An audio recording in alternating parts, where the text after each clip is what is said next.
Well, in 2020 and beyond, my vision for South Australia is that we be an economically vibrant state with much more social cohesion, and that we lead the nation, if not the world, in environmental management and sustainability. I want South Australia to be the envy of every other state. I think that the strategic plan made by this government has been fundamentally flawed in three major aspects. Firstly, I welcome the idea of having a strategic plan because it means that governments aren't focused just on their four-year election cycle.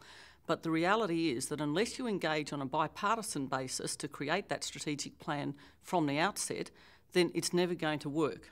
The second major problem with the strategic plan in South Australia is that this government has set targets that it simply has set no roadmap to achieve. So, for instance, in the area of exports, when they came to office, we had exports of $9.1 billion, which they were going to increase to $25 billion by the year 2014. Instead of that, by last year, we'd gone back to $7.9 billion, and today it's announced that we've gone back even further, another 15% in the last 12 months.